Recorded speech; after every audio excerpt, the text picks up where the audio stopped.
Bom, parabéns pelo tema que vocês escolheram. É um tema completamente esquecido, excluído, discriminado, invisibilizado. Parabéns pelo lugar também. Se vocês procurassem uma fundação de banco privado, talvez eles até topassem, mas pediram para mudar o nome. O nome está muito fora do mercado. Provavelmente eles traduziriam imigrantes e refugiados por força de trabalho desterritorializada no mercado global de trabalho. Pronto, cheio de empresários, cheio de análises econômicos, tá. Mas está no lugar que tem que ser mesmo. Vocês sabem que a África não existe, né? Qual é a maior projeção da palavra África nos últimos tempos no Brasil? Uma agência de publicidade do Duda Mendonça. Esse mau gosto de usar o continente mais sofrido para tentar criar uma grife exótica. Mesma maneira que tem uma revista aqui da elite branca paulista que se chama Piauí.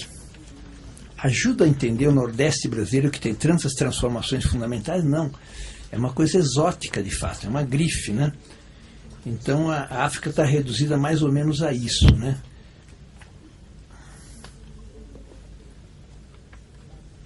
Bom, a África tem duas determinantes fundamentais para tratar de entendê-la.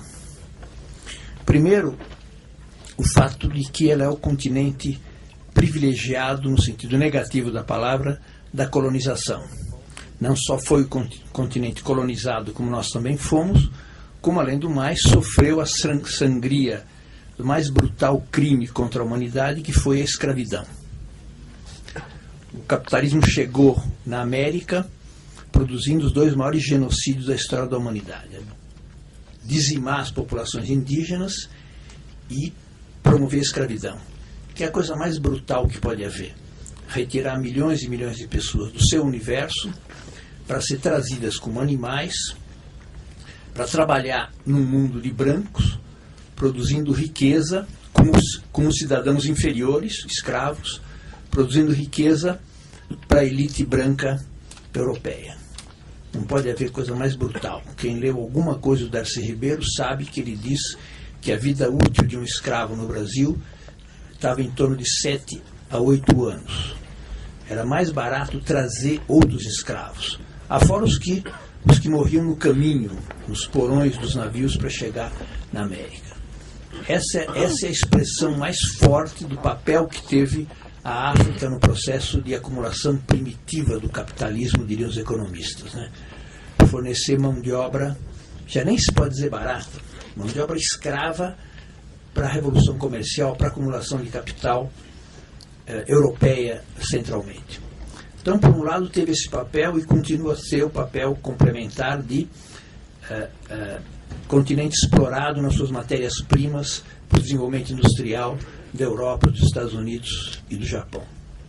Mas o segundo elemento, que tem a ver mais diretamente com o tema nosso, é que a Europa não apenas recolonizou o mundo, quanto se apropriou da ideia de civilização.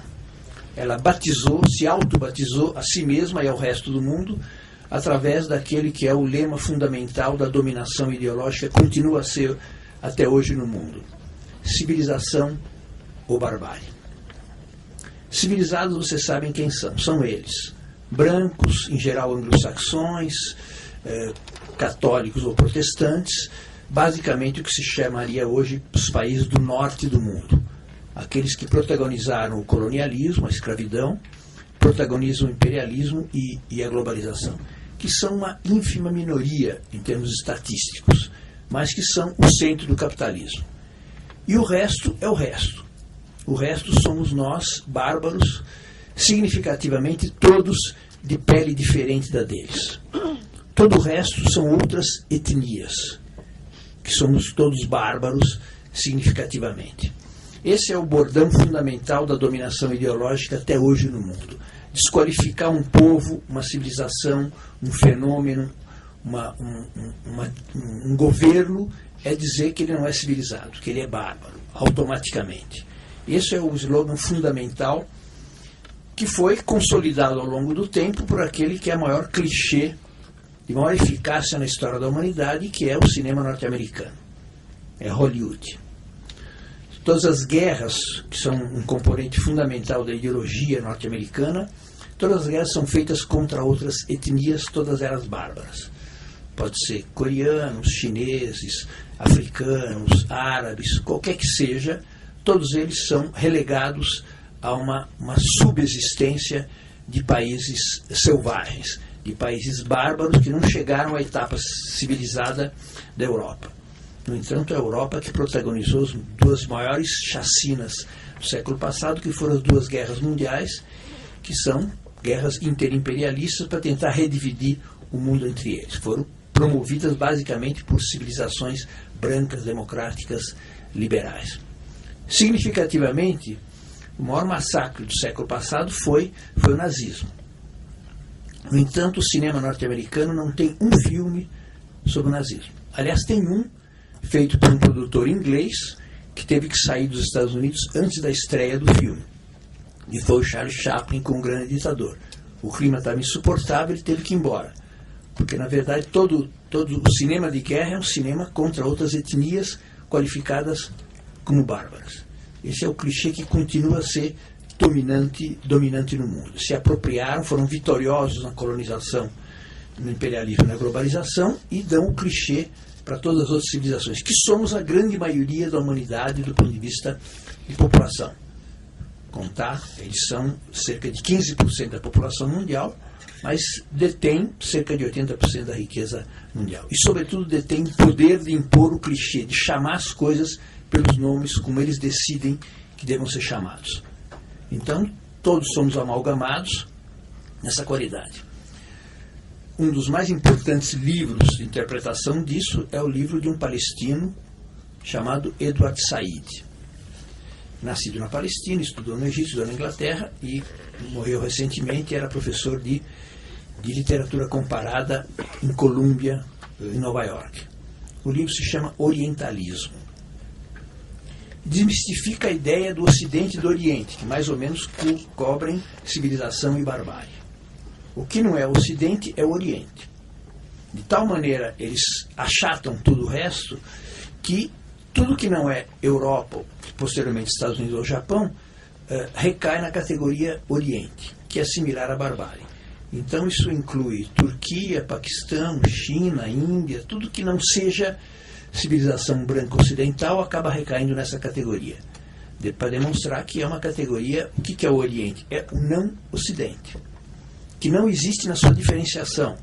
Parece que todos são mais ou menos, são definidos pela negação do que é a Europa, por não ser europeus. O que tem em comum um chinês, um hindu, um paquistanês, um sul-africano, um palestino? Não são europeus. Vai ser mais eurocentrista assim em Paris, Londres e Roma, né? Porque é o umbigo do mundo. Eles são tudo. E, como foram vitoriosos, se apropriaram da história. Escrevem a história, né? Dizem o que é importante e o que não é, quem é mocinho, quem é bandido e tudo mais. E mesmo quem não tem história, como é o caso do tema da África que a gente vai estudar hoje. Nós estudávamos pelo menos, os casamentos reais da família real inglesa e francesa. Sabiam quem casava com quem descendia de quem, e não conhecemos a história da América Latina. o episódio mais importante do fim do colonialismo se deu numa cidade peruana chamada Ayacucho, uma batalha entre os exércitos unificados dos libertadores latino-americanos expulsaram os espanhóis. Nós não sabemos o que significa Ayacucho. E é a nossa história, a história do fim do colonialismo, da expulsão dos espanhóis, e além do mais terminar o período colonial dizendo: vocês nos invadiram e nós os expulsamos. Da melhor maneira possível de batizar o que foi o período de dominação colonial do continente. Nós não conhecemos isso, já nem vou dar outros exemplos.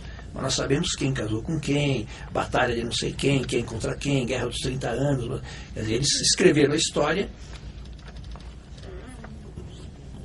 Mais longe. Quem ganha conta a história. Um livro que infelizmente não está pronto, a edição em espanhol, eu vou depois trazer para vocês, que eu conheço com melhor história da África, uma historiadora italiana chamada Ana Maria Gentili, se chama exatamente O Leão e o Caçador. E o epígrafe do livro é: até agora a história da África foi escrita pelos caçadores. Está na hora de ser escrita pelos leões. Foram as vítimas da colonização. Então quem ganha escreve a história e desqualifica ou diz exatamente o que é o outro, né? Se apropriaram da história, a história é essa que eles nos contam, né? Quais são os grandes personagens da história? Napoleão, Nelson, isso, aquilo, Rainha Elizabeth, essa é a história dos vencedores. Nós somos relegados a ser isso. Nós somos o quê? Nós, como América Latina, nós fomos periodizados a nossa história, os que abasteceram as matérias-primas que lhe interessavam aos ciclos de expansão do capitalismo deles. É exatamente isso, né?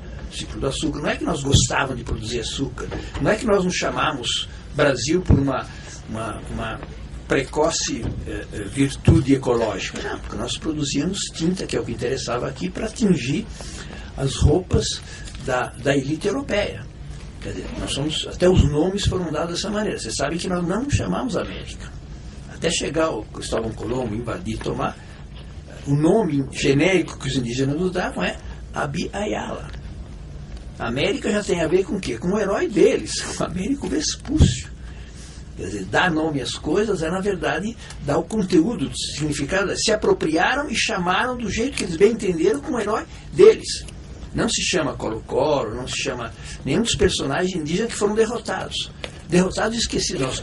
Nós só sabemos de Colo-Colo porque é um time do Chile, não sabemos que era o líder indígena que resistiu à invasão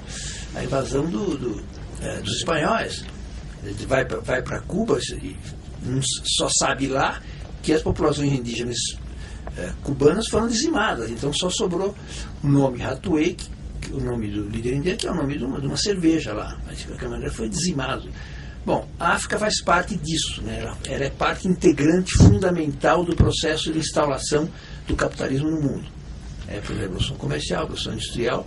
Então vocês imaginem ter um repertório, um elenco, uma quantidade de mão de obra, milhões e milhões e milhões que vieram para cá trabalhar gratuitamente como raça inferior para acumulação de capital.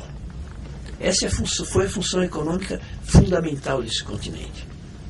São feridas brutais. Vocês imaginam, a gloriosa Guerra do Paraguai matou 70% da população adulta do Paraguai.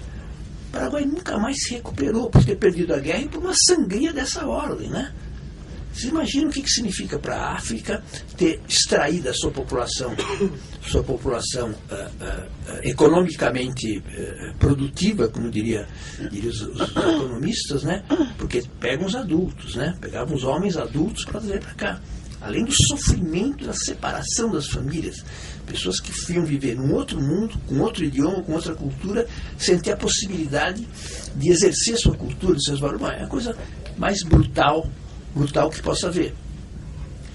Se alguém já foi ao Senegal, deve conhecer uma ilha ali perto, de La Gorée, que é a ilha em que se agrupava grande parte dos escravos antes de vir para o Brasil. Eram exatamente os que vieram para a nossa região. Eram açougues. Eram açougues, em cada quarto se dizia homens, mulheres, magros, doentes, crianças, etc. Estavam separados, qualificados, selecionados. Depois tinha uma portinha, que era o último lugar em que eles passavam para olhar a África antes de vir embora. a Igreja Católica Romana fazia tráfico. Tinha os seus açougues lá para selecionar as pessoas para trazer.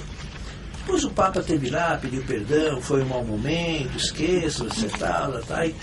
Acho que o Carter também teve lá, o Clinton, desculpe, viu, esqueça, foi um equívoco, já passou, né? Bom, isso é como era tratada a população africana, a etnia negra da África. Olha a música deles, olha a cultura deles, a literatura.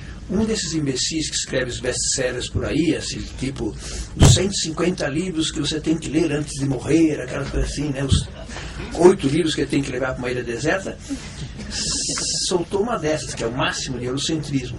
Me apresentem o Shakespeare africano, daí a gente conversa.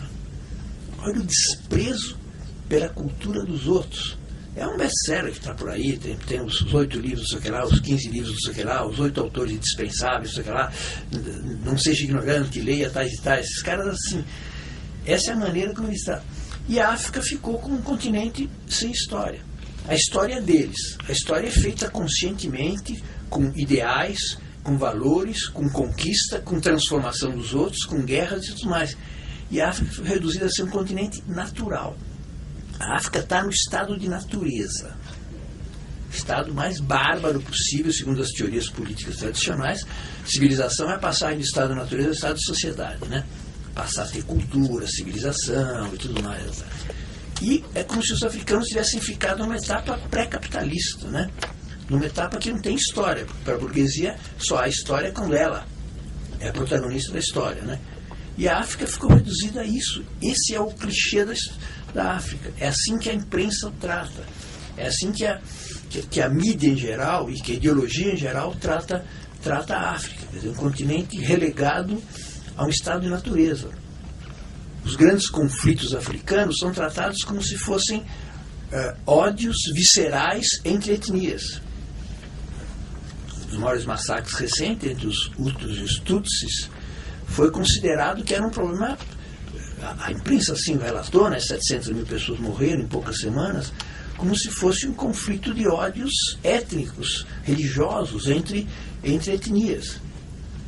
Não passou muito tempo para se saber que, na verdade, por trás de cada um dos bandos estavam corporações multinacionais belgas e francesas disputando os recursos minerais que estavam ali. Nada mais do que isso. É essa imprensa canalha que está aí esconde essas coisas, porque está dada a versão.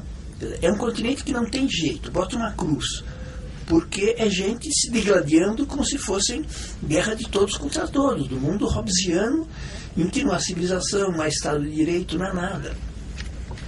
Você pode imaginar os outros conflitos, como são o país mais avançado em termos econômicos da África, a África do Sul, até há pouco tempo atrás tinha apartheid. Apartheid implantado pelos europeus, até 20 anos atrás. Um dos mais monstruosos e belos expressões de tudo isso é o Museu do Apartheid na África do Sul, em Joanesburgo, né? Em que se vê toda a história de tudo aquilo, né? Da corrida do ouro. E eles acharam nos anos 30 que era uma genial arquitetura política, o apartheid, como forma de convivência de raças diferentes, convivência. Como os espanhóis, com vergonha de dizer que era descoberta da América, disseram que era encontro de civilizações. Que encontro? Cacete, né? Quem chamou-os para vir para cá, né? E era um encontro de dominador e dominado, escravizador e escravizado. Mas são palavras que escondem, e tem a história do apartheid. O apartheid era considerado uma genial construção de convivência social, cada um na sua. Uma raça inferior e uma raça superior. Nos Estados Unidos, né? Até a lei dos direitos civis dos Estados Unidos vem dos anos 60. Até ali era como na África do Sul. Escola para negros, escola para brancos. Isso é o capitalismo civilizado quanto tempo depois de se instaurar, de estabelecer a democracia, a liberdade, etc. Tal, até recentemente. Tudo isso vem da forma como eles trataram os negros como mão de obra escrava. E a África ficou assim. Até hoje, os noticiários de televisão, o que fazem é reduzir todos os conflitos a conflitos étnicos menores, selvagens, e que é a visão que Hollywood dá da África, né? A África é um lugar de safaris, como agora o rei da Espanha confirmou. É indistinto entre animais e seres humanos, né? Quer dizer, às vezes eles conseguem, os americanos, uma missão gloriosa na África, conseguem recrutar algum negro, né? Então o cara se adere aos ideais dele. Mesmo assim, eles não dão as costas pro cara. De repente o cara tem uma recaída e dá uma flechada neles. Mas o filme é uma espécie de safari que vai à África. Os africanos não são seres humanos, são são um misto de animais e seres humanos. Quer dizer, aquela mesma visão que os jesuítas tinham dos índios aqui na América, né? Quer dizer, a importância da imagem de Hollywood o século passado é marcado pelo automóvel como mercadoria e por Hollywood como descrição do mundo, né? Como interpretação do mundo, com a força que a imagem tem. Não é uma coisa interpretativa que eu posso voltar para trás, está passado. Isso é automático, né? No cinema americano, qual é o papel? Tem os negros bons. Negro de Alma Branca, Sidney Poitier, não sei o que lá, mas o que está na África é animal. Qual é o filme que retrata a vida em Angola, a vida no Quênia, a vida na África do Sul? Não, nada disso, né? Tudo é a mesma coisa, achatados, absolutamente iguais, e como se fossem literalmente animais, né? Esse é um continente sem história.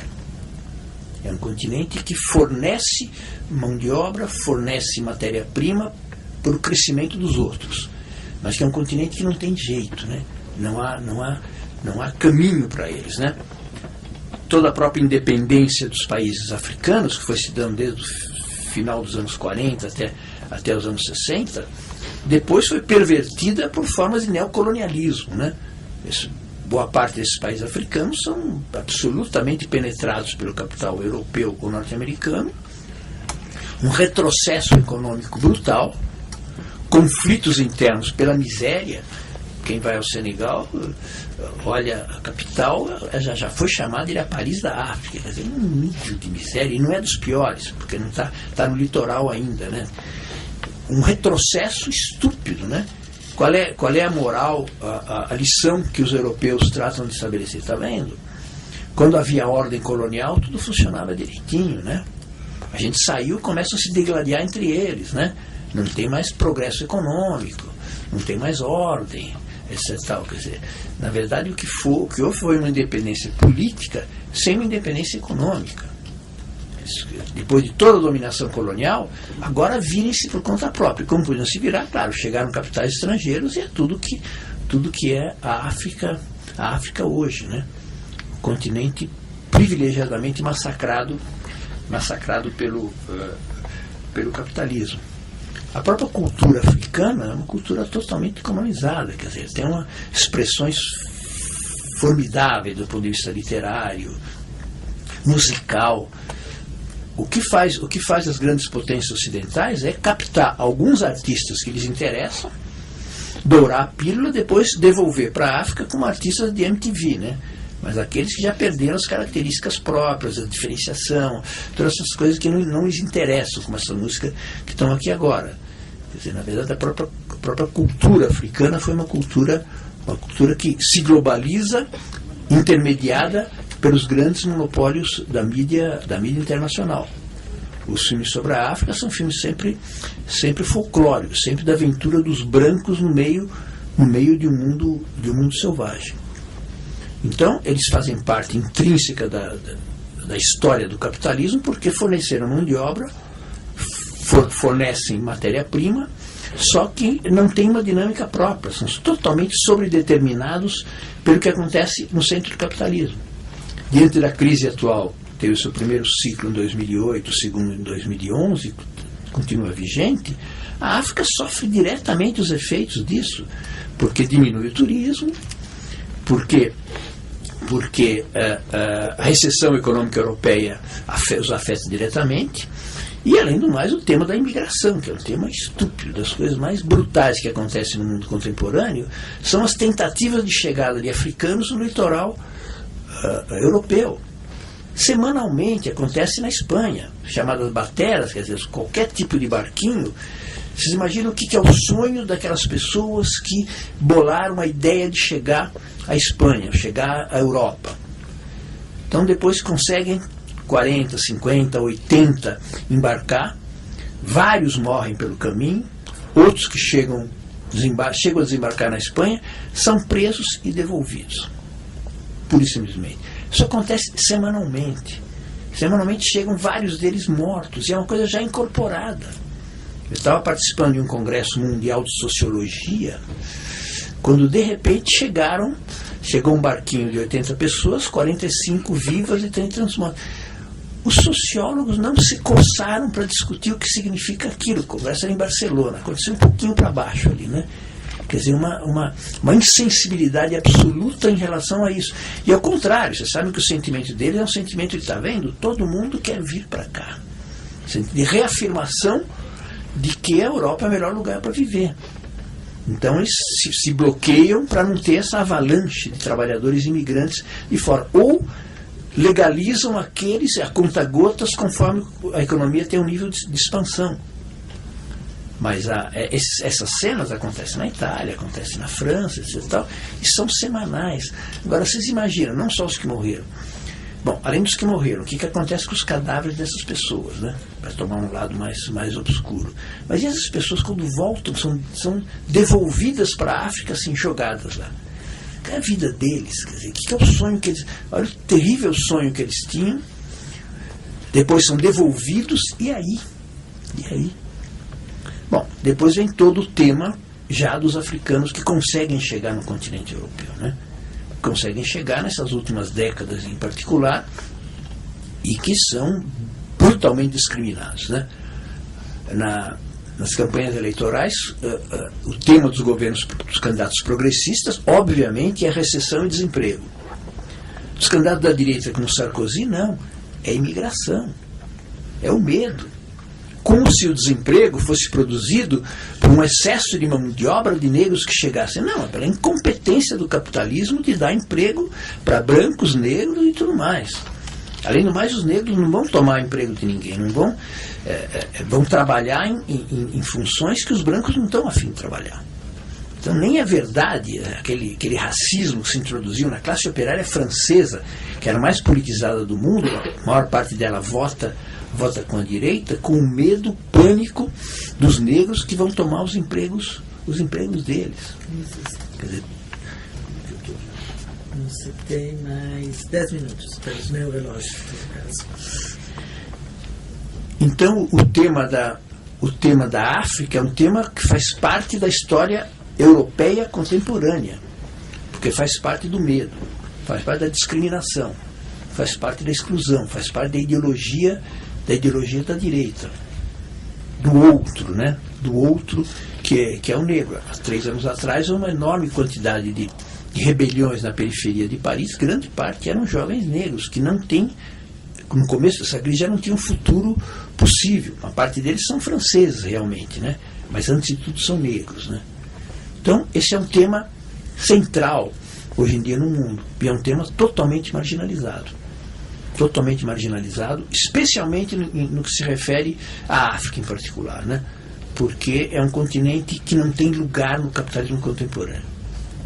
Literalmente, se a África desaparecesse, causaria um outro probleminha de abastecimento de mão de obra aqui ou ali, mas seria saudável para o capitalismo, porque é uma força de trabalho excedente no mercado de trabalho. Quer dizer, não tem lugar para eles na maneira como o capitalismo organiza a sua reprodução no mundo contemporâneo. São mão de obra excedente, não são mão de obra qualificada, não são mercado de trabalho com poder aquisitivo para consumir os produtos sofisticados que o capitalismo produz, então são excedente. Excedente, você sabe, não quer dizer que só, quer dizer que o mercado capitalista não comporta. É exatamente isso que acontece. Mesmo numa época de expansão, eles não eram admitidos na Espanha. A Espanha preferia muito mais o quê? Equatoriano, boliviano, eventualmente argentino, porque são brancos, católicos, literalmente isso. Quer dizer, a legalização dos latino-americanos foi 1000 vezes maior do que a dos africanos, porque tem esses caras, ainda mais os argentinos servem para outras funções. Os argentinos não, a presença, covarde presença espanhola no Afeganistão, por exemplo, era feita com latino-americanos. Se você voltar vivo, eu te dou a cidadania. E morreram costarricenses, peruanos e tal, com o uniforme espanhol, tentando obter cidadania, na volta se sobrevivesse. E não dá para disfarçar um negro como se fosse espanhol, né? Talvez um jogador de tênis, etc. Mas nas tropas lá, não. É peruano, é costarricense, é boliviano. Então, até nisso, a discriminação se abate sobre os africanos mais pesadamente, né? Pela dificuldade de assimilação, pelo racismo que caracteriza a Europa. Então, eles são também vítimas disso. É um continente que não tem lugar. No entanto, qualquer política externa nessa circunstância do mundo que não tivesse a África, não tem a África como prioridade, está errada. Que é um continente que está nas raízes da civilização contemporânea, de todos os pontos de vista. Não é um acaso que um dos brasileiros que mais valoriza a África é um imigrante nordestino, que perdeu um dedo, não no jet ski, perdeu um dedo na máquina, com um metalúrgico aqui de São Paulo. Quer dizer, precisou chegar um cara marginalizado como Lula para valorizar a África. Quer dizer, o sociólogo que o antecedeu esteve na África de passagem. De passagem, não tem nenhuma importância. A aliança fundamental qual é? É com o centro do capitalismo, né? Estamos perdendo oportunidades se nós estivermos com eles, essa é a visão fundamental. A África interessará em termos econômicos ou não.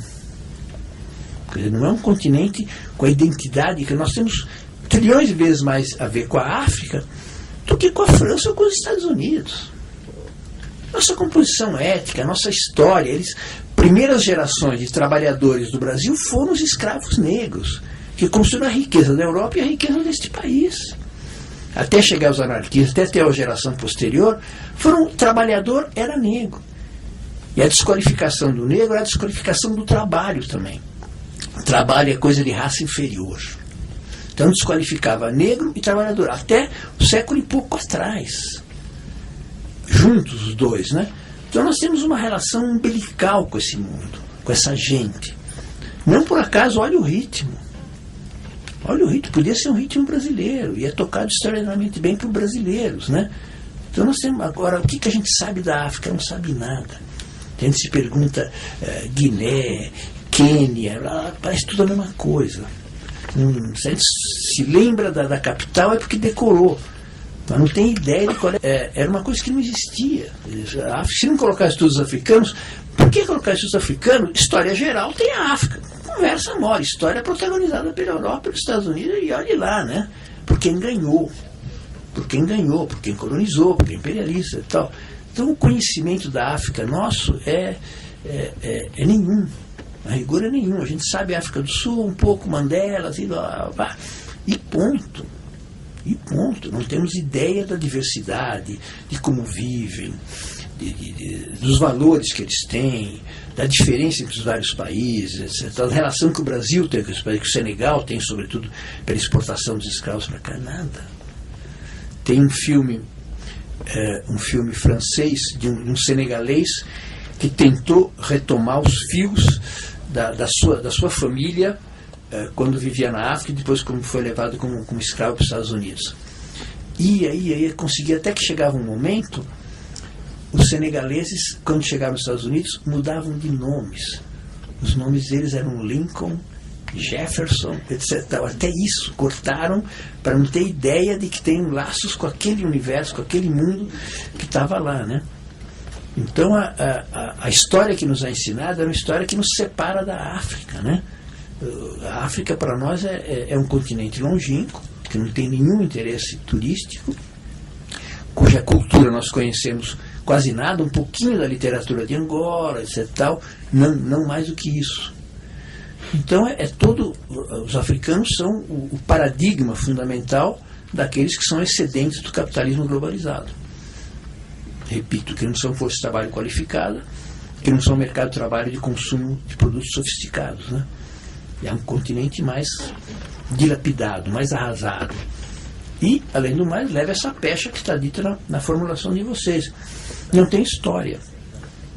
Olhar a África há 3 séculos atrás, olhar no começo da guerra, parece que é a mesma coisa.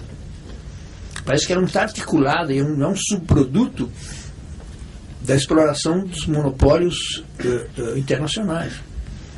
A China chegou na África, mas chegou na África porque tem recursos energéticos e outros, matérias-primas que lhes interessam. Não estou dizendo que a China é pior ou é melhor, mas, em suma, a África é assim que a África chama atenção, pelos recursos naturais que tem para ser explorados, ou pela mão de obra barata que ela tenha. Isso no século XXI. Um século dominado e dirigido por potências brancas, anglo-saxãs ou católicas, cristãs, civilizadas. Essa é a maneira pela qual eles tratam um continente inteiro que produziu as riquezas que os possibilitaram dar o salto para chegar ao que eles são hoje em dia. Bom, em suma, a África sim tem história, tem civilização, faz parte da história contemporânea. O que ela é derrotada. Derrotada na luta pela apropriação dos bens da riqueza e da pior maneira possível, né? A violência da escravidão. Eu me lembro de uma primeira-dama, ex-primeira-dama francesa, que falava: puxa, mas ainda nos continuam a colocar culpa pela situação do Haiti? É claro. O Haiti foi a grande revolução negra, a primeira grande revolução negra, que derrotou o exército de Napoleão. A revolução negra no coração da América, e pagou um preço caríssimo pelas chacinas, não só chacinas, a França impôs que eles pagassem como dívida externa os danos causados supostamente à França. Só agora, depois do último terremoto, é que a França resolveu perdoar o resto da dívida. Quer dizer, não é só o que fizeram no massacre colonial, é continuar a espoliar economicamente um dos países mais pobres do mundo, que é uma espécie de África com uma história extraordinária. Quer dizer, a história, eles fizeram na América o que a Revolução Francesa fazia lá. Porque a liberdade, igualdade e fraternidade deles não tinha nada a ver com o colonialismo e com a escravidão. Era liberdade dos ex-servos da gleba. Não existe na temática nem de Rousseau, menos ainda de Locke, etc. Tal, os escravos e a África. Eles lutavam pela igualdade e fraternidade, enquanto exploravam os africanos como escravos. Um único grande pensador daquela época, antes do Marx, o Hegel, acompanhava a Revolução Haitiana, não sei como. Os outros não existia. Não existia a África, não existia o Haiti. Uma revolução que derrotou o exército napoleônico, que até hoje paga um preço brutal por tudo isso, né? Foi a primeira revolução negra da história da humanidade. Então eu acho que o tema é um tema essencial. Não dá para entender o mundo contemporâneo sem entender a África. O papel que ela teve e o lugar a que ela é relegada hoje. Quer dizer, um continente que sim tem história, sim tem um papel essencial no processo de globalização, de exploração, de acumulação e tudo mais, mas que não é considerado como protagonista. Os líderes africanos importantes todos foram liquidados de alguma maneira, com Lumumba, o Bembera, que acabou de morrer agora, etc. Tal, foram grandes protagonistas do processo de independência. Nenhum deles sobreviveu à recomposição da dominação colonial europeia. Então, na verdade, ficaram regimes frágeis que importam um liberalismo de fachada para justificar a multiplicação, o neocolonialismo europeu, o neocolonialismo norte-americano e agora africano. Então, acho que o tema é central. Conhecer a verdade no fenômeno histórico é exatamente desnaturalizá-lo, compreender a sua história. Os fenômenos humanos todos são fenômenos históricos. Por isso tem começo, meio e fim, são produzidos e podem ser desconstruídos ou reconstruídos de outra maneira. Naturalizar quer dizer não tem jeito. É assim, seguirá sendo assim para sempre. Quando a compreensão dos fenômenos sociais é exatamente o oposto da naturalização. É a historicização. É compreender por quê, de que maneira, quem contra quem, de que forma, para poder entender que ele é perfeitamente possível de ser transformado. Obrigado.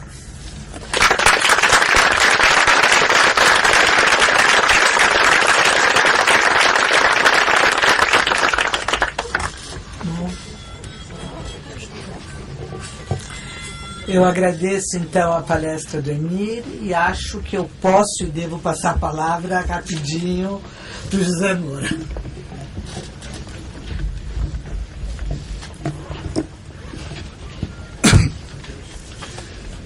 É só para lembrar que quem quiser mandar perguntas pode começar a mandar papeizinhos desde já para depois a gente responder.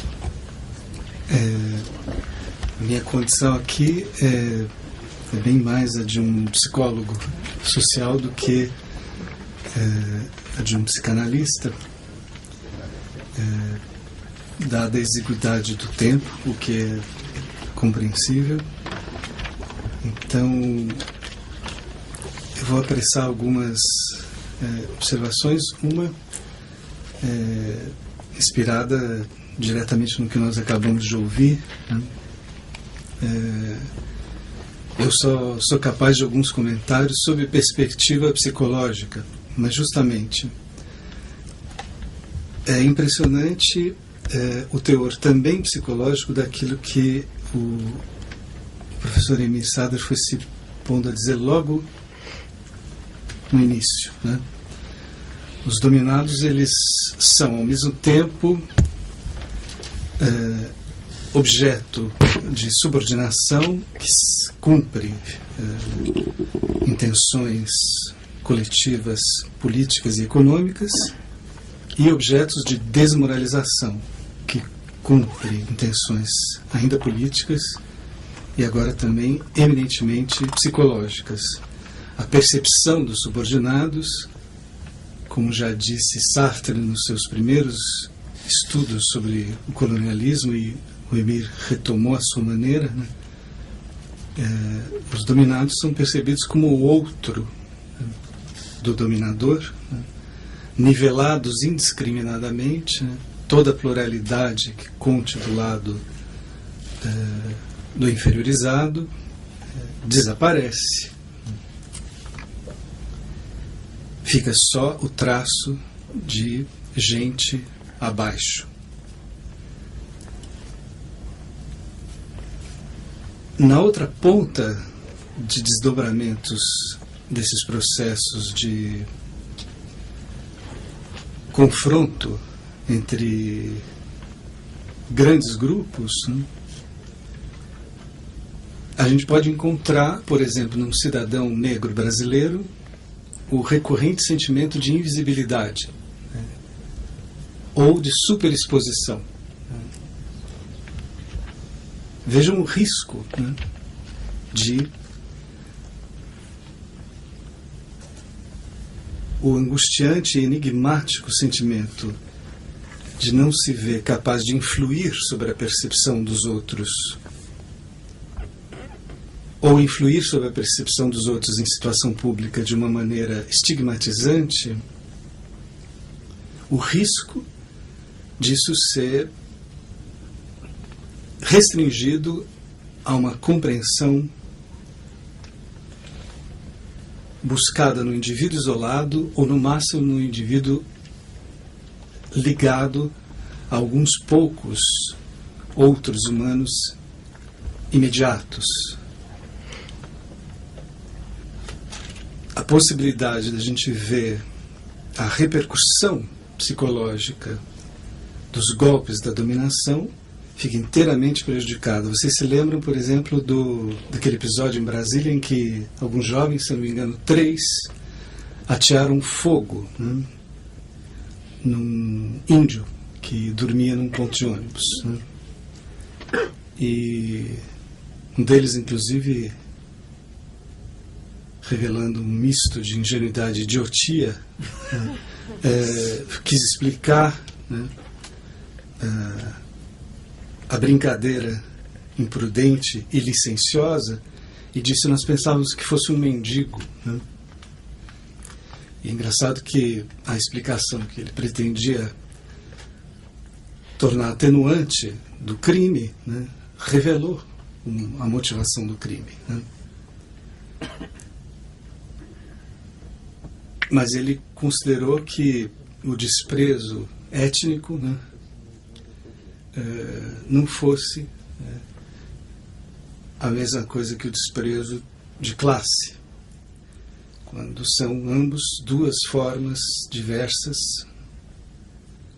pelas quais a dominação em termos éticos e psicológicos sempre se manifesta como produção em massa de desprezo de grupos inteiros, de povos inteiros, né? De classes inteiras. E é interessante que o que se passou ali, né, entre 3 jovens de um lado e um cidadão aviltado de outro, né,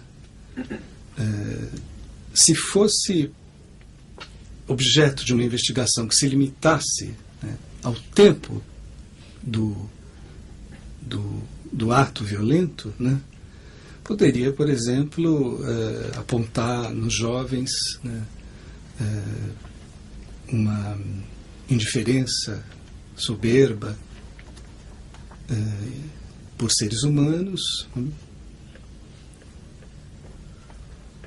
sem que a gente notasse que o ato dos 3 contra quem estava no ponto de ônibus não se explica se não for ligado a uma forma de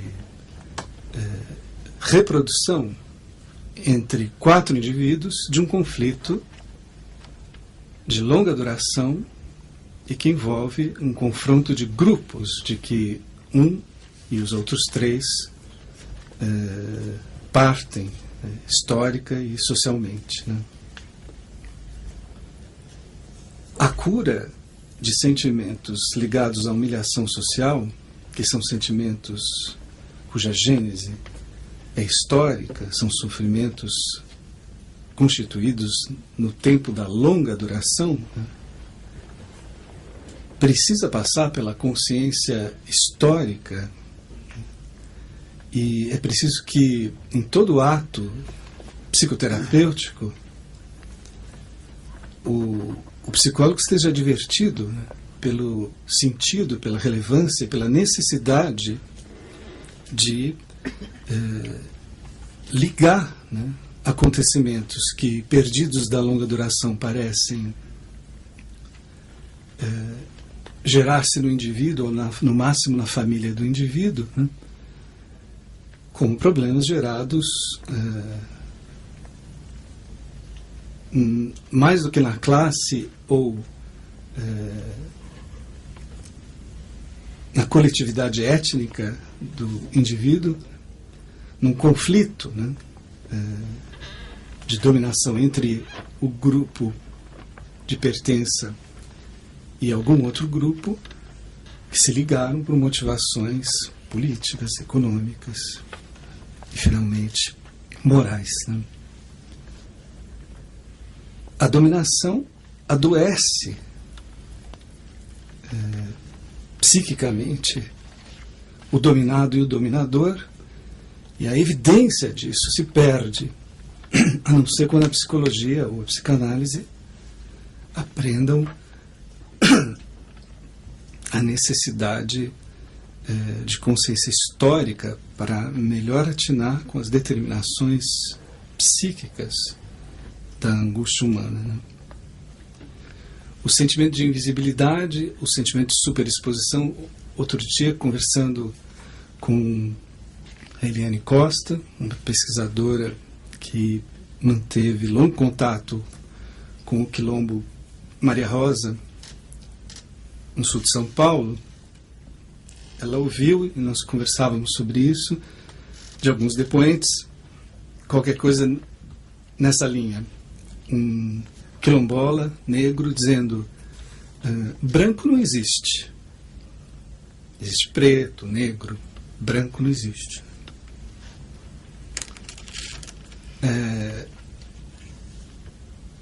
A dificuldade de compreender isso só foi resolvida quando nós notamos que o que se queria dizer, né?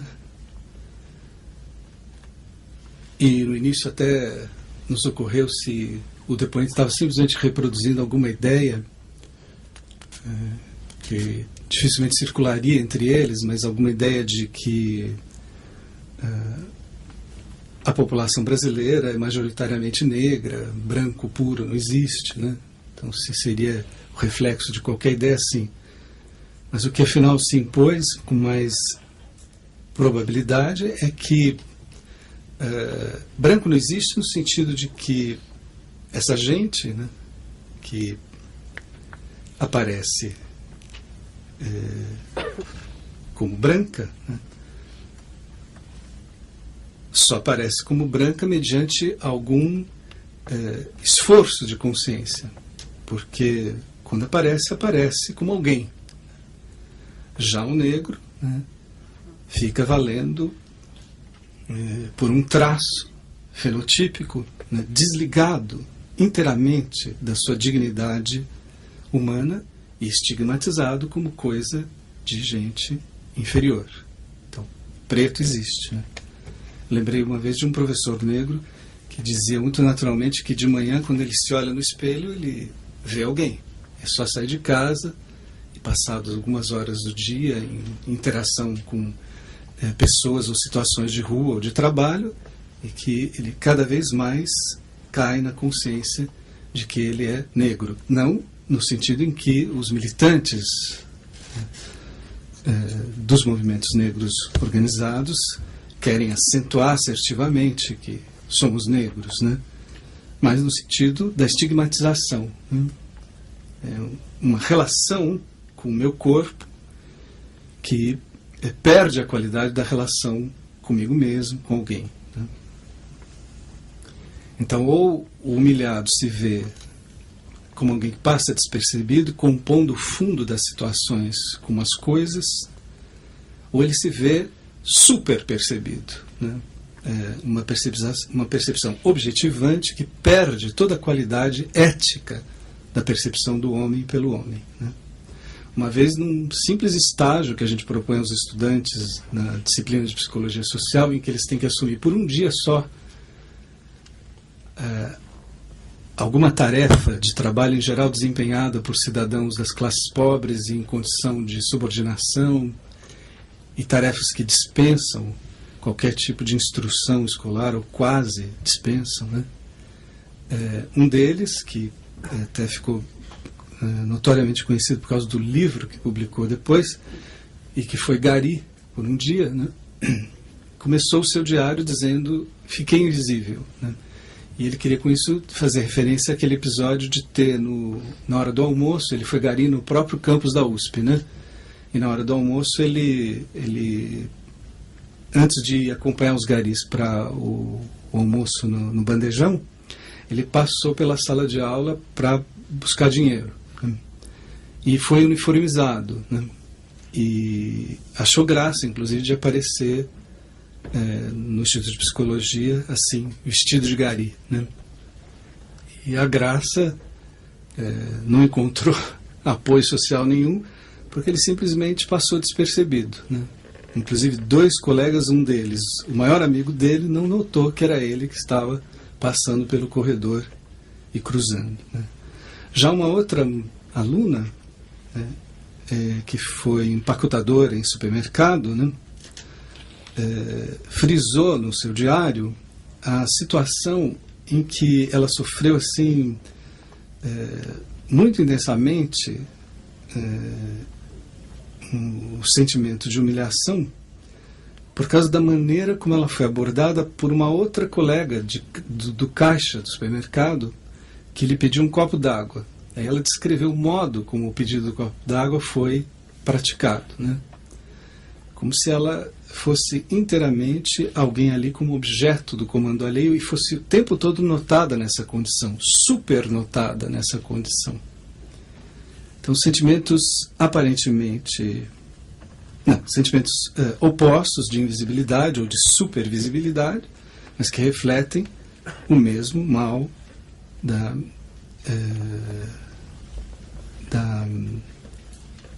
subordinação, da dominação. A gente não pode, infelizmente, se deter em detalhes, mas o sentimento de não possuir direitos, o sentimento dos espaços públicos como espaços expulsivos, o sentimento de, nos círculos da troca, contar sempre do lado dos carentes, que são objeto da generosidade alheia, praticada então por aqueles que são pródigos e ricos em em coisas, em bens também espirituais. O sentimento, a expectativa de um comando ou uma ofensa iminentes e muitas vezes arbitrárias, né, no trabalho ou na cidade. Né.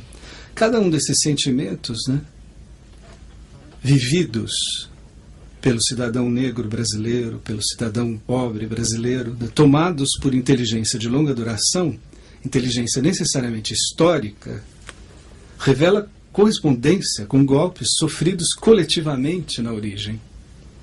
Golpes contra famílias, clãs, tribos, povos inteiros. Né? E fora de percepção histórica, a angústia enigmática desses sentimentos, né, pode parecer perturbação do indivíduo, no máximo ligando o indivíduo a seus outros imediatos, fora de toda determinação política ampliada.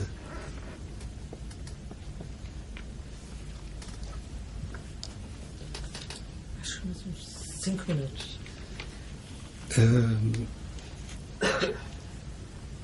Além disso, o que eu poderia acrescentar, mas aí eu posso parar a qualquer momento, se ficar só indicado o que eu vou dizer agora, está tudo bem.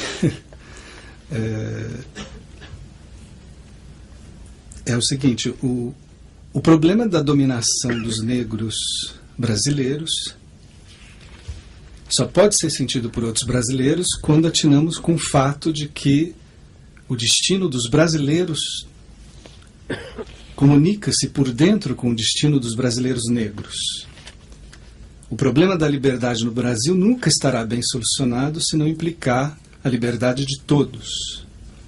A prática da liberdade nunca está garantida, isso é clássico, né? No marxismo, e depois se tornou clássico, também no existencialismo. A prática da liberdade nunca está garantida como um direito privado, como todo bem praticado por ações e que apenas por ações ganha manifestação, realidade e sentido. A liberdade é mais um desses bens necessariamente coletivos.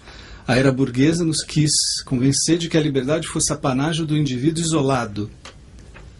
A minha liberdade é o que se ouve em família, o que se ouve na escola, desde cedo, termina onde começa a liberdade dos outros, como se minha liberdade pudesse contar para mim, isoladamente, como um perigo para os outros, e como se a liberdade dos outros exigisse interrupção da minha liberdade. Isso só é verdade quando a liberdade é confundida com interesses privados ou com caprichos privados, que precisam ser limitados ou superados para o bem da vida social, a vida pública, a vida de comunidade, e quando a vida social é sentida como uma ameaça para a liberdade pessoal. Mas a liberdade ou conta como uma prática comunitária, o núcleo mesmo da vida em comum, o núcleo mesmo da cidadania, ou não conta jamais. Ninguém pode estar seguro da liberdade enquanto a prática da liberdade não aparecer como um bem só alcançado com os outros e no meio dos outros, fora das relações entre superiores e inferiores, fora do mandonismo, fora da dominação, no campo de encontros em que ninguém governa ninguém, em que todos e cada um, os grupos mais diversos, as pessoas mais diversas e percebidas pluralmente, participam do governo do trabalho e da cidade. E aí bastaria lembrar contra o lema burguês, minha liberdade termina onde começa a liberdade dos outros, o protesto e o lema alcançados pela consciência de Jean-Paul Sartre, quando disse: não é verdade que minha liberdade termina onde começa a liberdade dos outros, mas minha liberdade começa, e só começa onde começa a liberdade dos outros. A liberdade de brasileiro nenhum pode começar enquanto não começar a liberdade dos brasileiros negros. A necessidade de contato com a história da África foi gradualmente sentida e empunhada por militantes negros no Brasil. Um marco de consciência a esse respeito foi, por exemplo, notável e, em certa medida, incomparável a partir da organização do Movimento Negro Unificado em 1978 e, desde então, cada vez mais. E tudo que antes, nas antigas lutas ou nas resistentes práticas culturais dos negros, mais ou menos informadas ou muito informadas por heranças africanas, essas antigas lutas ou essa antiga resistência cultural ganhou cada vez mais excepcional moldura na consciência militante de cidadãos negros. A necessidade de raiz foi o que inspirou a necessidade de comunicação com o passado, mas de um ângulo que tocasse a história do escravismo colonial pelo ponto de vista do escravizado. Então, por um ângulo que, por exemplo, apontasse os quilombos não só como resistência contra os engenhos de açúcar, o que eles são decisivamente, mas como afirmação também de uma nova ordem política e como um meio que promoveu recuperação de raízes fraturadas.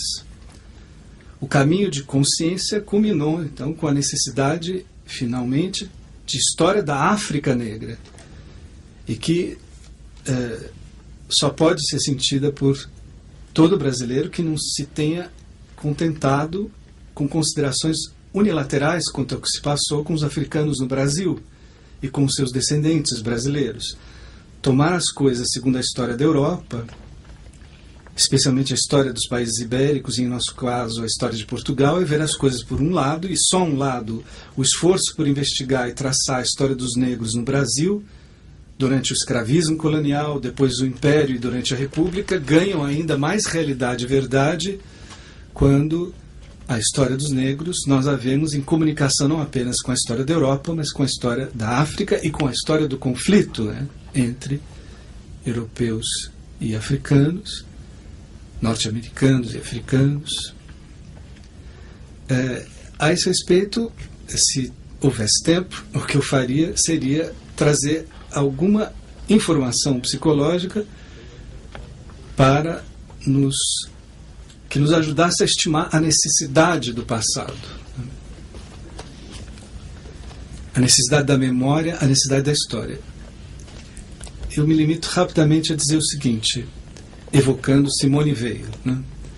Um ser humano, diz ela, tem uma raiz por sua participação numa coletividade. A afirmação tomada assim é um tanto abstrata e não é assim que foi formulada por Simone Weil. O meio do enraizamento é uma coletividade. São grupos de que não apenas fazemos parte, mas em que tomamos parte.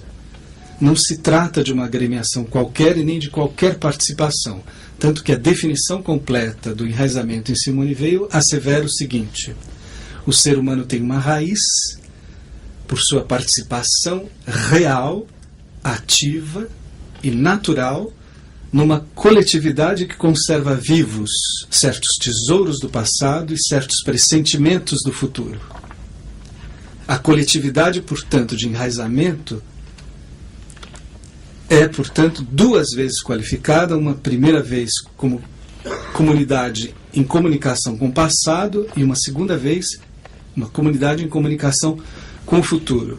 Sobre o passado, sobre a comunicação com o passado, em Simone Weil, a necessidade do passado é percebida por ela como talvez a mais fundamental das necessidades humanas, porque talvez todas as demais necessidades ganhem do passado o seu alimento e o seu ânimo, né? O futuro, dirá ela, de um modo impressionante, não existe, não nos dá nada. Nós é que para alcançá-lo devemos dar-lhe tudo, nossa própria vida. E para dar é preciso ter, e não temos outra vida, outra seiva, senão a que vem do passado, o passado que alimenta, o passado que assimilamos, incrementamos, recriamos. E também o passado que nos supera, né? A superação da gente pelo passado da gente pode ser compreendida, entre outros modos, pelo fato de que o passado não nos dá apenas o que ele foi, mas também o que ele prometia, o que ele não foi, desejou e o presente não praticou. Nós vivemos do passado e vivemos do futuro do passado, que não é o presente e nem o futuro do presente. O futuro do presente parece que vai seguir automaticamente e de modo previsível. O presente é frequentemente engolido pela inércia da ordem dominante. O futuro do passado desprende a gente dos automatismos do presente e da dominação. Nós vivemos de vidas ancestrais e de sonhos ancestrais. Vivemos de vidas vividas e de vidas que desejavam ser vividas. Aí depois se seguia uma reflexão que a essa altura é um pouco longa para o nosso tempo e não quero impedir a tarefa seguinte, em que eu falaria um pouco sobre a necessidade, sobre o fato também da coletividade, que é meio efetivo de enraizamento, também ser uma comunidade que tem que ser relacionada ao futuro, né? E também haveria razões para a gente também compreender esses 3 adjetivos que ela escolheu para determinar o tipo de participação que é pertinente na experiência de enraizamento, e nenhuma outra. Participação que seja real, ativa e natural. Não pode consistir em nenhum sentido num tipo de participação que fosse servil, forçada, né? E que não fosse capaz de transcender programas de participação. A participação é eminentemente uma ação, no sentido arendtiano do termo, né? Em tudo diferente de um comportamento viciado pelos automatismos da dominação. Outra coisa que eu digo rapidamente e termino é, logo depois de examinar a necessidade de uma raiz, como sempre foi próprio do espírito da Simone Weil, ela examina a necessidade oposta e vendo uma operação complementar entre necessidades opostas. Para Simone Weil, uma necessidade humana sempre põe a gente em comunicação com uma necessidade oposta e que, afinal, surge como complementar. Então, os seres humanos têm necessidade de raiz e têm também igual necessidade de trocar influências, de uma comunicação com a raiz estrangeira. E isso é possível quando, justamente como estava dizendo o Emir Sader, o encontro entre civilizações, né, não é um encontro entre caçador e presa, né, mas é um encontro entre culturas diversas que valem cada uma para a outra como uma revelação. E para Simone Weil, o bem está no meio. Quando a gente compreende igualmente a necessidade que a gente tem de raiz e de trocar influências, aí a raiz não é compreendida como um apego a que se fixar, mas como objeto de amor. E, por sua vez, a influência dos outros sobre nós não é adotada como uma importação, mas como um estímulo que, antes de ser livremente adotado, tornou a nossa própria vida radical mais autêntica. E eu reconheço muito o amadurecimento, aliás, dessa consciência nos movimentos negros. Vou dizer isso abruptamente e termino com isso, né?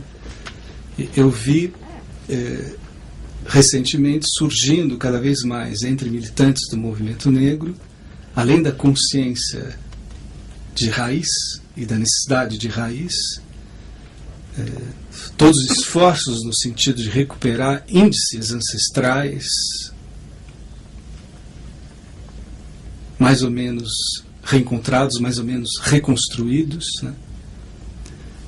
E, de outro lado, a necessidade de um tipo de invisibilidade que não é a invisibilidade, evidentemente, do humilhado, mas a invisibilidade ética da pessoa que, quando mostra seu corpo, mostra, ao mesmo tempo, alguém. Então, acho que, do ponto de vista psicológico, está havendo um grande amadurecimento, como se fosse necessário, além de outros já conquistados, mas está havendo um grande amadurecimento nesse sentido, né? A afirmação da raiz, da negritude, da identidade negra, combinando-se com a afirmação da transcendência do corpo e do rosto, né? Que, quando se manifesta, né, nunca se manifesta como uma coisa a descrever, né, mas sempre como alguém com quem praticar trocas, onde ninguém fica fixado na posição de carente.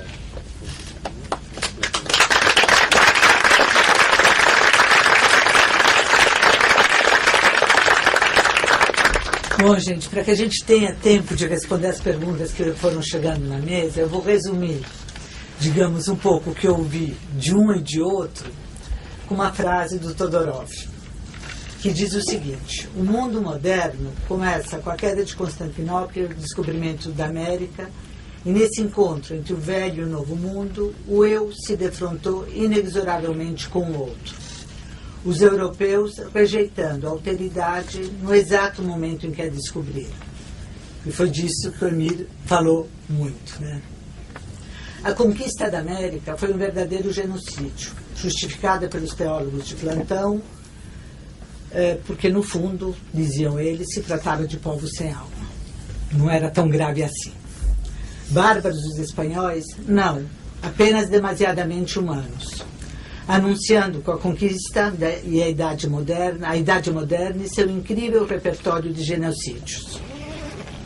A civilização ocidental, ao mesmo tempo em que acabou obliterando a estrangeiridade do outro exterior, construirá um estrangeiro interno. Eu é o outro, dizia Rimbaud. Hoje em dia, talvez nós não acreditemos mais nas bestas feras vivendo na floresta, mas descobrimos a besta no homem. Né? E essa besta no homem, né, do qual você falou, ao retomar o caso do eu pensei que era um mendigo. Né? Porque acho que é importante a gente não esquecer, que o racismo é apenas humano. Né? Os animais não são racistas. Eles defendem a fêmea, eles defendem território, mas eles não são racistas. Né? Essa invenção é uma invenção humana. E é como tal que nós temos que abordá-la e entendê-la. E a outra coisa é que a barbárie também é humana. Né? Não é civilização ou barbárie. Né? Eu entendo que a barbárie é uma ruptura na civilização. E nisso nós humanos somos campeões, né? Porque a gente vai de ruptura na civilização em ruptura na civilização. E inventamos novas barbáries cotidianamente, né? E eu acho que, de fato, né, nesse momento de globalização das economias, né, nós estamos vendo no mundo inteiro, principalmente no dito primeiro mundo rico, né, um retorno assustador do racismo. E que esse retorno do racismo surge sempre, né, quando não existe um futuro. Né, quando as pessoas não conseguem se projetar no futuro e no lugar de um futuro, de uma aposta, vem um projeto racista acusando alguém de estar roubando o nosso futuro, nosso presente. Né? Então, talvez, né, isso toque diretamente num lado mais psicológico, digamos, da psique, né, que é um pouco como ele terminou de falar desse encontro de civilizações. Né? Em vez de me abrir para o outro, eu me fecho para o outro, porque o outro, ao acusá-lo de todos os males, eu justifico minha falta de projeto na vida. Né? Eu não quero falar mais, porque está cheio de perguntas e eu vou deixar os dois responderem, senão eu embalo sobre o lugar do estrangeiro no mundo. Então, acho que você pode responder as suas e depois eles respondem. Olha, nós temos, segundo o meu relógio, 20 minutos ainda de respostas, porque nós temos que parar às 9h30, tá certo? Tá, eu vou tentar... várias questões específicas, eu vou tentar fazer uma fala um pouco mais geral, né? Eu acho que teve um acontecimento, todo o tema, como foi ressaltado agora, especificamente do negro, é o tema do outro. Ninguém mais outro que um negro para um branco. Aliás, branco não é cor, cor é a cor do outro, né? Essa ideia de que branco não é cor, como branco não é cor, né? Antes não se dizia negro, é uma pessoa de cor, aquela maneira assim, ascética de falar dos negros. É todo o tema do outro, é reafirmar a mim pela negação do outro, né? Que é muito eurocentrista, essencialmente, né? Esse mecanismo do espelho, né? E acho que uma decisão recente da justiça brasileira foi muito significativa, mas muito cínica, né? Por 11 votos a 0, decidiu-se que as cotas são constitucionais. E aproveitou-se da circunstância que quem tinha levado essa questão ao Supremo não eram os principais que tinham defendido, tinham atacado as cotas lá atrás, foi o Demóstenes, que tinha caído em desgraça. Então se aproveitou para chutar cachorro morto, mas é um absurdo. Como as pessoas não vão concorrer de maneira igual para uma vaga na universidade? Afinal de contas, segundo a Constituição liberal do começo ao fim, todos somos iguais diante da lei. Minha universidade foi a primeira que começou isso há 10 anos atrás. Há poucos anos atrás houve um debate feroz e uma quantidade enorme de gente se opôs às cotas. Não é só gente de direita, Vários antropólogos da minha querida Universidade de São Paulo, antropólogos, se fosse geólogos que não entendem nada de questões, antropólogos, estudando qual é o tema central? O Ali Kamel, o editor do Globo e da Globo, escreveu um livro dizendo que nós estamos introduzindo o racismo no Brasil. Que isso não é tudo. Quer dizer, o que quer dizer é que os negros não têm consciência de que são negros. Não lembra eles disso. Eles não exigiam o que é deles, né? Essa era a enorme propaganda do livrinho. Caetano Veloso, baiano, contra a política de cotas, né? Todos somos iguais dentro da lei, como dizia o Marx, todos somos iguais dentro da lei, e aí começa a desigualdade, porque somos desiguais, como é que vamos ter direitos iguais? O Supremo, de maneira cínica, contra a Constituição brasileira, decretou que as cotas são constitucionais. Então tem que revisar toda a Constituição brasileira, não somos todos iguais dentro da lei. Temos que fazer como se diz aqui, o que tem que fazer? Revisar a história brasileira e fazer justiça ao que foi feito com os negros. Nós estamos repondo minimamente toda a exclusão social que eles tiveram. Então foi uma decisão boa politicamente. Ninguém daqueles que gritaram, salvo a Folha de São Paulo, porque ela é racista, por convicção, fez um editorial falando, está errado, está errado, está errado, está errado. Cadê Caetano Veloso? Cadê os antropólogos? Cadê os outros? Várias pessoas que se alinham na esquerda falam, não, com aquela história de que todo mundo tem que concorrer, os negros não devem entrar pela porta dos fundos na universidade. Como se as universidades tivessem escancarada com as suas portas. A classe média, então, prepara os seus filhos com o melhor esquema privado, né? Escola aqui, escola aqui, chega na universidade, lhes dá uma crise de igualitarismo, né? Como meu filho teve 52, o cara teve 50, passou na frente dele, agora são do igualitarismo frenético, toda a preparação prévia com a grana que eles puseram. Então de um cinismo exorbitante. Acho que para política de cotas é um fio importante para a gente puxar e falar por que hoje é consenso no Brasil 11-0 e só chiou a Folha de São Paulo porque o Otavinho é o que ele é, né? Filho do pai dele, né? Do pai dele, tá tudo que eles são, né? A essência branca da elite paulistana, né? Ele e todos os Otavinhos que escrevem no jornal, iguaizinhos a ele. Mas, em geral, ninguém mais falou no assunto. Vamos explorar esse tema para mostrar que, quer dizer, não vamos usar muito, porque, de repente, eles voltam atrás e falam, de fato, não é constitucional. Porque se concorre em desigualdade. Por que não aceitamos essa desigualdade e dizemos que é legal? Porque os negros foram massacrados e excluídos no Brasil. Discriminados e humilhados e ofendidos. Vamos assumir isso, vamos reescrever a história oficial do Brasil, né? Essa é importante esse debate, embora eles tenham reconhecido como uma realidade de fato. Por que o Caio Prado é o maior historiador do Brasil? Porque disse, não dá para entender o Brasil sem partir de dois pilares fundamentais, colonialismo e escravidão. E por que o Gilberto Freire é o queridinho das elites? Pela ideia da democracia racial, né? Como se a Índia, prenhada pelo português, tivesse uma relação de igualdade, de paixão e amor mútuo entre eles, né? Essa coisa do jeitinho brasileiro, da convivência, etc. Tal. Acho que então o tema das cotas é importante porque é um reconhecimento de fato da desigualdade da sociedade brasileira, que ou era até recentemente, o país mais desigual do continente, mais desigual do mundo. Todo aquele jeitinho da independência, né? Que bom, que legal, um negócio. O que foi independência? Foi um negócio de pai para filho. Né? Não houve revolução negra, não se expulsaram os colonizadores, ao contrário. Os portugueses que fugiram, ao invés dos espanhóis que resistiram à invasão napoleônica, eles fugiram para o Brasil, chegaram aqui, abriram os portos das nações amigas, senão não ia ter mais contato com ninguém no mundo, né? E nós repetimos na escola, alegremente, aquela imbecilidade. Meu filho, põe a coroa na tua cabeça antes que algum aventureiro faça. Aventureiro éramos nós, era o Tiradentes, era o Bolívar, era o Artigas. Antes que apareça um desvairado que nos expulse, tira a coroa da minha cabeça e bota na tua cabeça, né? Quem paga o preço dos pactos de elite em qualquer sociedade? Os mais pobres. Se atrasou o fim da escravidão, o Brasil foi o país que mais demorou para terminar com a escravidão. Porque, em outros lugares, com a independência, os negros automaticamente participavam da guerra da independência e eram declarados cidadãos livres. Nós saímos de colônia não para a república, para a monarquia. Se fosse república, pelo menos legalmente, todos seriam iguais. Então nós saltamos tudo isso para o fim do século, o país que mais demorou. Quer dizer, durante 4 séculos o Brasil, o trabalho foi questão de negro, que é raça inferior.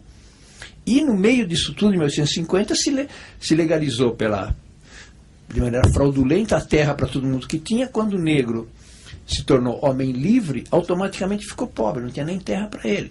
Quer dizer, a questão colonial teve uma continuidade na questão racial, que teve uma continuidade na questão do empobrecimento dos negros e do poder do latifúndio no Brasil. É uma questão essencial à história brasileira, não dá para entender tudo que existe sem pensar nisso. Rapidamente, questões colocadas.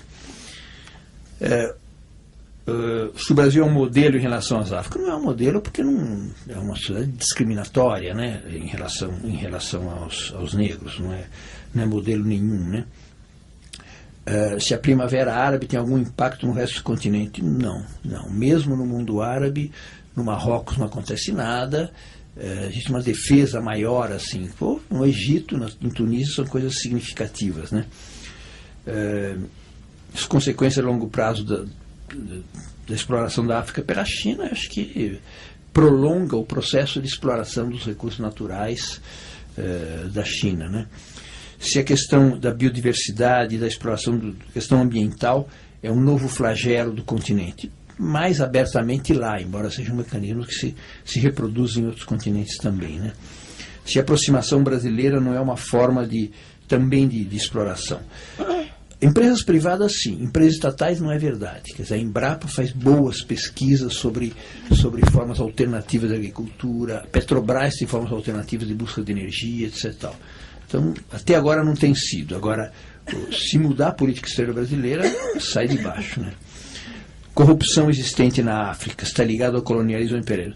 Sim, até porque os governantes são corruptos porque há corruptores. Existe uma graciosa ONG que se chama Transparência Internacional, que publica todo ano a lista dos governos mais corruptos do mundo. Não publica os corruptores, que seriam empresas privadas. Então o mais corrupto é o Afeganistão, é o Haiti, é o México, é não sei o que lá. Mas quem corrompeu? Está aí o mecanismo agora privado para ver como é que estão os mecanismos no Brasil. Então, são governos corruptos estreitamente ligados a grandes corporações europeias, né? Não por acaso ditadores, quando são derrubados, vão terminar sua vida onde? No sul da França, né? Todos os seus amiguinhos lá, todos são estreitamente ligados às ex-potências colonizadoras. Opinião sobre as leis que reconhecem a colonização na Europa, como na França, leis memorialistas. É o passado, né? O passado que passou, etc. Talvez no máximo digam que foi um mau momento, mas eles têm que levar, teria que recolocar a discussão sobre o liberalismo na França, né? Que ele continua a ser a ideologia dominante no capitalismo no mundo, né? Democracia, todos somos iguais dentro da lei, tá? Mas foi sob a égide do liberalismo que se deu o processo da escravidão no mundo. Então tem que desmistificar o que era efetivamente o mundo e qual era o cenário de fundo dos debates que eles levavam adiante, né? Então não é um reconhecimento do passado. Como os Estados Unidos fundaram um país na África, com a ideia de que os negros que quiserem voltar podem ir para lá. Como se fosse uma passagem, tivesse estado 15 dias nos Estados Unidos trabalhando e depois vão voltar para a África. São soluções totalmente que fogem da questão essencial. Acho que, como foi recordado aqui, vale muito a pena ainda ler Paul Nizam, que é um médico caribenho que foi trabalhar na Argélia e foi dos que levantou com mais força a questão da discriminação. Um dos textos que você citou, por exemplo, é a apresentação do Sartre a um dos livros do Paul Nizam, um médico psiquiatra que viveu grande parte do seu tempo na Argélia. Tá. Então, você tem uma pergunta para responder também? Tem uma só. E não sei nem se é uma pergunta. Eu acho que é mais uma afirmação com a qual eu estou inteiramente de acordo. Né? Sabe-se que o racismo e o preconceito contribuem com a invisibilidade. Mas a pessoa negra, com esse sentimento de invisibilidade, pode ser considerada uma pessoa psicologicamente doente. É isso mesmo. Aliás, eu julgo ter falado o que eu falei para sustentar exatamente esse grande problema. Bom, então, olha, nós temos 5 minutos antes de terminar. Primeiro, talvez valha a pena lembrar mais uma coisinha, que talvez junte mais uma vez as duas falas, né? que se a gente pensar um pouco na África, hoje, né, a gente pode pensar na África como um continente sácer, no sentido que o Agamben dá ao Homo sácer, né? Ou seja, um continente que pode ser morto, explorado, retalhado, sem que ninguém seja punido por isso. Né? Não é um sacrifício e a lei não castiga, a lei não pune. Né? Então, assim como tem, né, metafórica, quer dizer, assim como o Agamben retorna essa figura do Homo sácer, né, a gente pode pensar na África sim, né, como um continente sácer historicamente. Né? Um continente que vem sendo explorado e ninguém se responsabiliza por isso. Né? E ninguém paga por isso. Né? Então, acho que essa talvez seja, infelizmente, uma conclusão dessa mesa. E a outra conclusão que eu gostaria de chamar a atenção também, que eu senti nas duas falas, né? E que é uma questão que aí eu coloco como minha, né? Se a gente pensar nas causas obscuras do racismo, né, que ele insiste e persiste e vai adquirindo sempre novas formas, né, e muitas vezes uma das formas contemporâneas é um discurso antirracista que se camufla, né, que o racismo entra, né, sempre encontra novos caminhos, né, de poder perceber que o racismo, de alguma maneira, né, tem a ver tanto com os dispositivos sociais que a gente pode mudar, quanto com a estrutura do sujeito. E que a gente precisa olhar para a estrutura psíquica do sujeito também, né? Juntamente com o social, porque tem algo que é estrutural, de alguma maneira, mas que é, eu diria, o que é estrutural, uma certa xenofobia infantil, que se transforma em racismo quando tem um discurso que aponta o inimigo. Né? Então, esse medo do estrangeiro, esse medo do outro, é estrutural, a psique humana. Né? Mas isso se transforma em racismo toda vez que você aponta o inimigo. E me parece, né, que para fazer essa ponte entre um discurso mais sociológico e político e outro que leve em conta a psique, nós temos que trabalhar, se a gente quiser transformar minimamente essa questão nos dois lados da gongorra, né? Olhando para a estrutura psíquica e não só do outro. A de cada um de nós, porque o estrangeiro mora em nós, né? O primeiro estrangeiro é interno, né? E a gente depois vai projetando ele ao longo da vida em cima dos outros, né? Então não se muda o racismo do outro sem mudar o próprio. Inconsciente, camuflado, mas sempre presente. Aproveitando uns 2 minutinhos, meu nome é Maria da Penha, eu sou socióloga. E, enfim, se o capitalismo ele coloca a mão, ele antecede, o racismo antecede ao processo produtivo capitalista. Portanto, é a cor que define a exclusão do mercado de capital, conforme colocou o professor. E se a questão do racismo na psique, da invisibilidade, com o movimento de migração e imigração, seja pela natural do capitalismo e seja pelas ambientais que virão, nós teremos um problema muito grave, gravíssimo, não só do ponto de vista de África, mas do ponto de vista brasileiro. Por quê? A questão da cota interna é um passo para a gente resolver o que está posto aqui. Porém, com o movimento migratório, da vida econômica e tudo mais, os problemas da questão racial, se não forem discutidos pontualmente, a tendência é piorar. Porque envolve uma demanda de mercado, uma questão da psique, a invisibilidade, o processo migratório, a xenofobia em relação ao estrangeiro e tudo mais. Então, assim, acho que debates são pontuais, mas acho que cabe cada um aqui estar pensando, porque assim, é sério, é grave, mas as coisas são imponderáveis e podem explorar um pouco mais.